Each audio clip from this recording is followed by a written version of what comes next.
And welcome to the Exams Made Simple, and this is economic survey revision series going on. And economic survey के revision में हमने पहले 7 chapter देख लिए हैं. Now this is chapter number 8 in which we are going to discuss the agricultural and food management from food security to nutritional security. तो यहाँ पे सबसे पहले कुछ फैक्ट्स हैं, जैसे कि एग्रीकल्चरल ग्रोथ की अगर हम बात करें तो Indian agriculture sector has been growing at an average annual growth rate of 4.6% during the last 6 years. पिछले लास्ट के 6 सालों में हमारे यहाँ जो एग्रीकल्चर की एवरेज ग्रोथ रही है एनुअल, वो रही है 4.6%. In the recent year, India has also rapidly emerged as the net exporter of agricultural products. तो हम अब एक agricultural products के exporter के रूप में आए हैं. And the year 2022 witnessed an early heat wave. जब उस समय मतलब wheat का harvesting चल रहा था, तो it adversely affected the production there definitely. And the year also experienced a decline in the sown area for paddy cultivation. तो 2022 में ही आपको paddy area के sown cultivation में भी थोड़ा डिक्रीज देखने को मिला था. और क्यों मिला था? Because of the delayed monsoons. I hope you will remember these facts.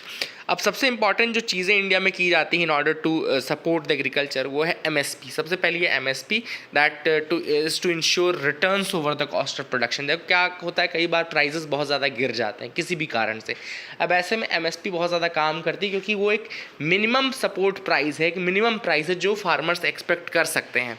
MSP का याद रखिएगा, कोई भी स्टैट्यूटरी बेसिस नहीं है, कोई भी लीगल लॉ का बेसिस नहीं है. ये एक एग्जीक्यूटिव ऑर्डर के थ्रू गवर्नमेंट ऑर्डर करती है, उसके बेसिस पे ही ये दी जाती है. ठीक है ना. यूनियन बजट फॉर 18-19 अगर हम देखें तो it announce that farmers in India would be given the MSP of at least 1.5 times of the cost of production. तो कॉस्ट ऑफ प्रोडक्शन के 1.5 टाइम्स लगभग आप एक्सपेक्ट कर सकते हैं एमएसपी को होना. ठीक है ना. 22 खरीफ, रबी एंड अदर कमर्शियल क्रॉप्स के लिए दी जाती है at least 50% since the agriculture eight 1819. तो गवर्नमेंट इंक्रीज करती जा रही है एमएसपीज़ को, और इसमें 22 खरीफ और rabi and other commercial crops are also there. I hope you will remember that. Then second जो मेथड है गवर्नमेंट का, वो है एग्रीकल्चरल क्रेडिट के रूप में, जिसमें किसान क्रेडिट कार्ड दिए जाते हैं. किसान क्रेडिट कार्ड की अगर मैं बात करूं तो 1998 में इसको इंट्रोड्यूस किया गया था, और ये लाया गया था for farmers to empower them to purchase agricultural products and services on credit. Credit में वो प्रोडक्ट्स खरीद सकें, सर्विसेज खरीद सकें एग्रीकल्चर से रिलेटेड. इस हेतु ये एग्रीकल्चरल किसान क्रेडिट कार्ड दिए जाते हैं. लगभग 3.89 करोड़ एलिजिबल फार्मर्स को किसान क्रेडिट कार्ड दिए जा चुके हैं, और काफ़ी ज़्यादा इंपॉर्टेंट है ये figure. The government of India extended the Kisan credit card facility to fisheries and animal husbandry as well. तो ये फिशरीज और एनिमल हस्बेंड्री सेक्टर को भी किसान क्रेडिट कार्ड की फैसिलिटी गवर्नमेंट ने 2018-19 में बढ़ा दी है. इसके अलावा एक स्कीम है मिस स्कीम, यानी कि modified interest subvention scheme. It is to provide short term credit to the farmers at subsidised interest rate. तो शॉर्ट टर्म क्रेडिट दी जाएगी फार्मर्स को at subsidised interest rate. It is modified interest subvention scheme. ठीक है ना. And agricultural credit flow जो है वो काफ़ी ज़्यादा बढ़ा है, टारगेट से 13% ज़्यादा हुआ है. तो ये भी आप याद रख सकते हैं. प्लस प्राइवेट इन्वेस्टमेंट जो एग्रीकल्चर में वो भी इंक्रीज़ हुआ है 2021-22 के सेशन में, और 2021-22 में जो एग्रीकल्चर प्रोडक्शन है वो भी एग्रीकल्चर में प्राइवेट इन्वेस्टमेंट है वो भी बढ़ा है. फिर एक इम्पॉर्टेंट चीज़ हुई, वो है इंटरनेशनल ईयर ऑफ मिलेट्स. 2023 को डिक्लेयर किया गया यूएन के द्वारा international year of millets. And 75th session था यूएनजीए का मार्च 2021 में, जिसमें उन्होंने डिक्लेयर किया था 2023 को as the international year of millets. Millets basically smart food होते हैं, हाई न्यूट्रिशनल वैल्यू होती है, क्लाइमेट रेजिलिएंट होते हैं, पानी ज़्यादा नहीं चाहिए, and they are aligned with the UN sustainable development goals as well. तो यूएन के सस्टेनेबल डेवलपमेंट गोल्स से ये अलाइन भी होते हैं. इंडिया प्रोड्यूस करता है लगभग 50.9 million tons of millets, which accounts for nearly 80% of Asia's and 20% of the world's production. तो एशिया का तो 80%, और वर्ल्ड का अगर हम देखें तो 20% प्रोडक्शन जो है वो इंडिया में होता है मिलेट्स का. And this is a very important thing. कौन कौन से मिलेट्स इंडिया में होते हैं अगर मैं देखूँ तो आपको बता दूँ, फॉक्सटेल मिलेट होता है इंडिया में फिंगर मिलेट होता है, बार्नयार्ड मिलेट होता है, ब्राउन टॉप मिलेट होता है, लिटिल मिलेट होता है, कोडो मिलेट होता है, पर्ल मिलेट होता है, प्रोसो मिलेट होता है, सोरगम होता है. इसमें 2 तरीके के क्वेश्चन आप एक्सपेक्ट कर सकते हैं. एक तो इनमें से कौन सी वैरायटीज़ मिलेट की ऐसी हैं जो इंडिया में पाई जाती हैं, पहला सवाल. या फिर इनमें से कौन सी वैरायटीज़ ऐसी जो नहीं पाई जाती, या फिर इनमें से कौन सी वैरायटीज़ हैं मिलेट की. तो ऐसा क्वेश्चन बन सकता है. अगला है ऑर्गेनिक और नेचुरल फार्मिंग के बारे में। तो ऑर्गेनिक फार्मिंग जो है आप सबको पता है कि किस तरह से ऑर्गेनिक मेथड्स, इनफैक्ट जिसमें केमिकल फर्टिलाइजर्स और पेस्टिसाइड्स का यूज़ नहीं किया जाएगा, तो ये बहुत इंपॉर्टेंट है। इंडिया में सिक्किम जो था, तो सिक्किम जो है वो पहला स्टेट है जो कि फुल्ली ऑर्गेनिक है पूरे वर्ल्ड में। It is the first state in the world to become fully organic, ठीक है ना। एंड इसके अलावा त्रिपुरा, उत्तराखंड ने भी यही टारगेट्स हालांकि सेट किए हैं, बट सिक्किम का नाम काफ़ी ज़्यादा आपने सुना होगा। अच्छा, एक बहुत इंपॉर्टेंट स्कीम है सरकार की जो कि ऑर्गेनिक फार्मिंग से रिलेटेड है, वो है परंपरागत कृषि विकास योजना। अगर आपसे कोई पूछता है कि परंपरागत कृषि विकास योजना किस संदर्भ में है, किससे रिलेटेड है, किस रेफरेंस में है, तो ये आपका ऑर्गेनिक फार्मिंग से रिलेटेड है। इसके अलावा एक और mission organic value chain development for north eastern region, ये भी एक इम्पॉर्टेंट प्रोग्राम के रूप में स्टार्ट किया गया है। अच्छा, परंपरागत कृषि विकास योजना जो स्कीम है, it is being implemented in cluster mode, यानी कि मिनिमम 20 हेक्टेयर की साइज़ में इसको इम्प्लीमेंट किया जा रहा है, क्लस्टर मोड में इसको किया जा रहा है ना। एंड फाइनेंशियल असिस्टेंस प्रोवाइड किया जाता है लगभग 50,000 रुपये पर हेक्टेयर फॉर 3 ईयर्स, ठीक है ना। 3 सालों के लिए 50,000 रुपये पर हेक्टेयर दिया जाता है, ठीक है। तो आप ये भी याद रखिएगा। इसके अलावा जो mission organic value chain development for north eastern region है, वो भी प्रोग्राम है for promoting the organic farming of niche crops in the north east region. तो ये आप याद रखिएगा। इसके अलावा जो अगला टॉपिक है इसी के अंतर्गत, वो है भारतीय प्राकृतिक कृषि पद्धति, BPKP, यानी कि भारतीय प्राकृतिक कृषि पद्धति। ये एक सब स्कीम है प्रधानमंत्री कृषि विकास योजना के, परंपरागत कृषि विकास योजना के अंतर्गत, ठीक है ना। तो सब स्कीम है and it is to assist the farmers in adopting the traditional indigenous practices for encouraging all forms of ecological farming including zero budget natural farming. तो जीरो बजट नेचुरल फार्मिंग यानी कि कोई भी मतलब पूरी फार्मिंग को carbon neutral करने की एक मुहिम है, ऑर्गेनिक तरीके से करने की, इकोलॉजिकल फार्मिंग को प्रमोट करने की। आई होप ये भी आप याद रखेंगे। I hope you will remember this as well. और आगे देख लेते हैं क्या क्या इंपॉर्टेंट चीज़ें हैं। अगला है पीएम किसान योजना। पीएम किसान स्कीम एक सेंट्रल सेक्टर स्कीम है जो कि फिनेंशियल नीड्स जो है लैंड होल्डिंग फार्मर्स की, उनकी पूरी करने के लिए है। इसमें लगभग 6,000 रुपये प्रति वर्ष ट्रांसफ़र किया जाता है into the bank accounts of the farmer families through DBT, यानी कि डायरेक्ट बेनिफिट ट्रांसफ़र के माध्यम से किया जाता है। इसके अलावा सरकार ने एक एग्रीकल्चर इंफ्रास्ट्रक्चर फंड बनाया था फिनेंशिंग फैसिलिटी के रूप में for from the year 2021 to 2033, मतलब लगभग ये 10 से 12 साल के लिए ये फंड बनाया गया है। एंड ये post harvest management infrastructure and community farm assets को डेवलप करने के लिए यूज़ किया जाएगा। साथ ही प्रधानमंत्री फसल बीमा योजना का नाम आपने सुना होगा। That is the largest crop insurance scheme in the world. And इसमें आपने देखा होगा कि जो प्रीमियम है लगभग 1.5 और 2% के प्रीमियम रेट्स पे ये किया जाता है। प्रधानमंत्री फसल बीमा योजना इंश्योरेंस स्कीम है। इसमें खरीफ के लिए आई थिंक 2% और रबी के लिए 1.5% का रेट है। अच्छा, जो प्रधानमंत्री फसल बीमा योजना है वो एरिया अप्रोच बेसिस पे लागू की जाती है, तो इसको याद कर लीजिएगा एज इट इज़। अगला है mission for integrated development of horticulture, MIDH scheme, mission for integrated development of horticulture. And ये स्कीम है to promote the horticulture covering fruits, vegetable, roots, tuber crops, spices, flowers, plantation crops etcetera. तो MIDH अगर आपसे कोई पूछे, it is the mission for integrated development of horticulture, याद रखेगा। इसके अलावा नाम स्कीम यानी कि नेशनल एग्रीकल्चरल मार्केट स्कीम जो है वो लॉन्च की गई थी to create an online transparent competitive bidding system to ensure farmers get remunerative prices for their produce, ठीक है ना। तो एक मार्केट सिस्टम बनाया जाएगा in order to make sure that the farmers are getting the remunerative prices, ठीक है ना। And climate smart farming practices जो है उनके लिए, जैसे क्रॉप डाइवर्सिफिकेशन और ये सब चीज़ें, किस तरीके से उनका डिपेंडेंस मानसूनल वाटर पे कम किया जा सके, इसलिए 1000 से ज़्यादा एग्रीटेक स्टार्टअप्स इंडिया में लगभग हैं इस समय। एलाइड सेक्टर्स की अगर हम बात करें तो द लाइफ स्टॉक सेक्टर की अगर हम बात करें तो it grew at a growth rate of 7.9% in the 2014-15 to 2020-21। तो क्यूमुलेटिव जो ग्रोथ रेट था 14-15 से लेके 20-21 तक, वो लाइफ स्टॉक सेक्टर का लगभग 7.9% था, ठीक है ना। फिशरीज़ की अगर हम बात करें तो फिशरीज़ लगभग 7% से ज़्यादा से ग्रो हुई हैं। एंड डेयरी सेक्टर की बात करें तो it is employing more than 8 crore farmers directly and is a most prominent and most important for agrarian products. India ranks first in the milk production in the world. Milk production में world में first number पे India है and third in egg production, eighth in meat production. ठीक है ना, तो third in egg production and eighth in meat production, ये भी याद रखिएगा. गवर्नमेंट की क्या इंटरवेंशन है एलीट सेक्टर्स के लिए वो हम देख लेते हैं. एक तो animal husbandry infrastructure development fund बनाया गया है, लगभग 15,000 करोड़ से ज़्यादा का 2020 में इसको लॉन्च किया गया. National livestock mission start किया गया which focuses on entrepreneurship development and breeds improvement in poultry, sheep, goat and piggery including feed and fodder development.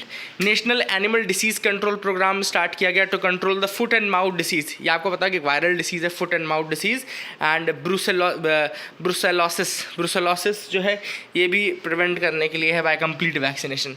प्रधानमंत्री मत्स्य संपदा योजना है to drive sustainable and responsible development of the fisheries sector. ठीक है ना. इसके अलावा ministry of cooperation जो थी वो फुल फ्लेजेड मिनिस्ट्री के रूप में स्टैब्लिश की गई to provide greater focus on the cooperative sector. इसके अलावा multi state cooperative societies act 2002 लाया, जो 2002 था, उसको basically it was enacted to facilitate the democratic functioning and autonomous working of the multi state cooperative societies. तो जो multi state cooperative societies हैं, मतलब एक से ज़्यादा स्टेट में जो काम करती हैं, उनके ऑटोनॉमस वर्किंग के लिए लाया गया था 2002 का multi state cooperative societies act. ठीक है ना. अब ये एक अमेंडमेंट बिल इंट्रोड्यूस किया गया था to introduce the MSCS amendment 2022 and ये जो नया अमेंडमेंट है it is now in order to bring the MSCS act 2002 in line with part 9B of the constitution. Part 9B जो है उसके साथ लाइन मिलाने के लिए है. It also aims to strengthen the cooperative movement by bringing in provisions relating to electoral reforms, strengthening governance and transparency, enabling the raising of funds by cooperative sector, strengthening the monitoring mechanism. तो ये सब चीज़ें improve की जाएंगी और cooperative system को और ज़्यादा मजबूत बनाया जाएगा बाय दिस अमेंडमेंट. इसके अलावा फूड प्रोसेसिंग सेक्टर की अगर हम बात करें तो optimum development of food processing sector जो है उसके लिए भी स्कीम और वो सब लाया गया है. फूड सेक्टर आपका कृषि संपदा योजना लाई गई है. एनुअल सर्वे ऑफ इंडस्ट्रीज़ किया जाता है जिसमें ये देखा जाता है कि कितनी मशीनें हैं, कितनी कंपनीज है जो काम कर रही हैं फूड प्रोसेसिंग में, तो उनके नंबर काफ़ी बढ़े हैं, एम्प्लॉयमेंट काफ़ी ज़्यादा बढ़ा है. ठीक है ना. एंड चैलेंजेस भी हैं, जहाँ पे अपॉर्चुनिटीज़ हैं वहाँ चैलेंजेस भी हैं, तो definitely that is the thing going on. कुछ गवर्नमेंट के इनिशिएटिव्स हैं फूड प्रोसेसिंग के लिए, जैसे किसान संपदा योजना, प्रधानमंत्री किसान संपदा योजना. फाइनेंशियल असिस्टेंस दिया जाता है for the overall growth and development of the food processing sector. फिर prime minister's formalisation of micro food processing enterprises scheme. ठीक है ना. एक स्कीम है प्राइम मिनिस्टर की जिसके अंतर्गत it aims to enhance the competitiveness of individual micro enterprises. जो माइक्रो इंटरप्राइजेस हैं उनके कॉम्पिटिटिवनेस को बढ़ाया जा रहा है एंड फॉर्मलाइजेशन किया जा रहा है इस पूरे सेक्टर का. ठीक है ना. एंड एक स्कीम है वन डिस्ट्रिक्ट वन प्रोडक्ट, ये भी है. इसके अलावा कृषि उड़ान 2.0 स्कीम है जो कि transport focusing on transporting the perishable food products including horticulture, fishery, ये सब चीज़ें है ना, याद रखिएगा. इसके अलावा digital public infrastructure for agriculture जो है वो बनाया जाएगा as a open source, open standard and interoperable public good. और इसका एम वही है कि जो फार्मर सेंट्रिक जो सोल्यूशंस हैं उनको टेक्नोलॉजी के माध्यम से लाया जाए. देन एग्रीकल्चर एक्सेलरेटर फंड लाया जाएगा ताकि जो एग्रीकल्चरल स्टार्टअप्स हैं उनको रूरल एरियाज़ में लाया जा सके. देन कॉटन क्रॉप की प्रोडक्टिविटी इन्हेंस करने के लिए प्रोग्राम चल रहा है. आत्मनिर्भर हॉर्टिकल्चर प्लांट प्रोग्राम चल रहा है. एग्रीकल्चरल क्रेडिट को बढ़ाए जाने की बात की जा रही है. All this things are there. Budget में ये सारे प्रोविज़न थे इस बार के, ये भी मैंने आपको बता दिया. I hope you got clarity regarding that as well. अब अगला चैप्टर देख लेते हैं. अगला चैप्टर है 9th इंडस्ट्री स्टीडी रिकवरी. तो यहाँ पे सबसे पहले एक चार्ट आपको दिख रहा होगा जहाँ पे लिखा है कि रियल ग्रॉस वैल्यू एडेड यानी रियल GVA ग्रोथ कितनी है और शेयर कितना है टोटल GVA में. तो इंडस्ट्री में अगर हम बात करें तो इंडस्ट्री का ओवरऑल रियल GVA जो था वो 4.1 था और इसका अगर हम टोटल GVA के साथ देखें तो 30% के आसपास था. इसके अलावा इंडस्ट्री के अंदर भी अगर हम माइनिंग क्वेरिंग देखें तो 2.4 था रियल GVA और ओवरऑल में 2.3 था। मैन्युफैक्चरिंग में 1.6 था मैन्युफैक्चरिंग का रियल GVA, लेकिन ओवरऑल का ये 17.3% था। इलेक्ट्रिसिटी, गैस, वाटर सप्लाई, इनका अगर हम बात करें तो इनका रियल GVA 9 था लेकिन ओवरऑल का 2.3% था। और कंस्ट्रक्शन की बात करें तो ये 9.1 था रियल GVA और ओवरऑल में इसका 8.1% था। इंडियन इंडस्ट्रीज़ का हम ओवरव्यू अगर हम देखें तो the Indian industry holds a very prominent position in the Indian economy which contributes about 30% of the total gross value added. जैसा कि हमने ऊपर देखा, इंडस्ट्री जो थी टोटल का 30% GVA मतलब करस्पॉन्ड कर रही थी। 2023 फाइनेंशियल ईयर जो था, Indian industry face some extraordinary challenges, जैसे कि रशिया यूक्रेन का कॉन्फ्लिक्ट हमने देखा, and there was sharp rise in the prices of many commodities. Robust domestic conditions since financial year 22 have provided a demand stimulus to the industrial growth, है ना। Demand stimulus हालांकि ज़रूर मिला है industrial growth के लिए, क्योंकि 2022 के बाद चीज़ें कुछ नॉर्मलाइज होना शुरू हुई थी, लेकिन उसके बाद भी बहुत सारे प्रॉब्लम्स हैं, ठीक है ना। अब जो कैपिटल एक्सपेंडिचर है सेंट्रल गवर्नमेंट का वो बढ़ाया गया है, दैट हैज़ बीन इंक्रीज, तो all this things are there. अब डिमांड स्टिमुलस कैसे मिला तो वो देख लेते हैं। तो इसमें प्राइवेट का जो फाइनल कंजम्पशन एक्सपेंडिचर है वो बढ़ा है, the private final consumption expenditure has increased. Export stimulus दिया गया है, increase in investment demand, investment में इंक्रीज़ किया गया है, कैपिटल एक्सपेंडिचर बढ़ाया गया है, public capital expenditure. Then strengthen the bank and corporate balance sheet, bank और कॉर्पोरेट बैलेंस शीट स्ट्रांग हुई है, ठीक है ना। All these things are there. FDI का अगर हम इन्फ्लो देखें मैन्युफैक्चरिंग सेक्टर में तो एनुअल FDI इक्विटी इन्फ्लोज जो मैन्युफैक्चरिंग सेक्टर में हुआ है वो बहुत ज़्यादा स्टेडली इंक्रीज़ हुआ है, ठीक है ना। India currently is third largest automobile market. अगर हम देखें तो इसका FDI ही एक रीज़न हो सकता है। India third largest automobile market है, इसने जापान और जर्मनी को भी सरपास कर दिया है in terms of sales. Foreign direct investment की बात करें हम फार्मा सेक्टर में तो लगभग 4 गुना बढ़ चुका है, ठीक है ना। एंड ग्लोबल वैल्यू चेन में इंडिया का इंटीग्रेशन हो, इसलिए हमने मेक इन इंडिया 2.0 जो कि 27 सेक्टर्स में फोकस कर रहा है। India third largest automobile market है, जैसा मैंने आपको बताया, जापान और जर्मनी को इसने पीछे किया हुआ है। अब हम FDI का डेटा देख लें, सबसे ज़्यादा FDI कहाँ आता है तो आप देख सकते हैं 34% FDI computer software and hardware में आता है, 34% सबसे ज़्यादा। सेकेंड नंबर पे आता है सर्विसेज में, लगभग 22% सर्विसेज में आता है। देन उसके बाद आप देख सकते हैं कि 18% के आसपास ट्रेडिंग में आता है, ठीक है ना। तो सर्विसेज में दूसरे नंबर पे आ रहा है, computer software and hardware number 1 पर आ रहा है, और सर्विसेज में दूसरे नंबर पे एंड ट्रेडिंग में तीसरे नंबर पे, ठीक है ना। फिर चौथे नंबर पे आपका आता है 7%, आपको यहाँ पे दिख रहा होगा 7%, वो है आपका केमिकल्स अदर दैन फर्टिलाइजर्स, ठीक है ना। तो केमिकल्स में भी बहुत ज़्यादा आता है, ठीक है। फिर तो 5% 4% के आपको दिख रहे होंगे, लेकिन ये मेन है, याद रखिएगा। एंड FDI पॉलिसी रिफॉर्म्स की अगर हम बात करें तो इंडिया को अट्रैक्टिव डेस्टिनेशन बनाने के लिए government has implemented many radical transformative steps. अगर हम देखें 100% FDI under automatic route was permitted for the sale of coal mining activities including the associated processing infrastructure etcetera. 26% FDI under the government route has been permitted for uploading streaming of news and current affairs through digital media. 100% FDI has been permitted in intermediaries और insurance industry intermediaries, ठीक है ना।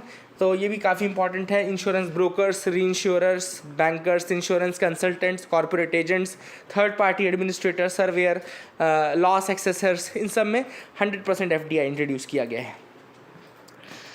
अब इस बार के सर्वे में ship building sector के लिए था achieving the self reliance and promoting make in India.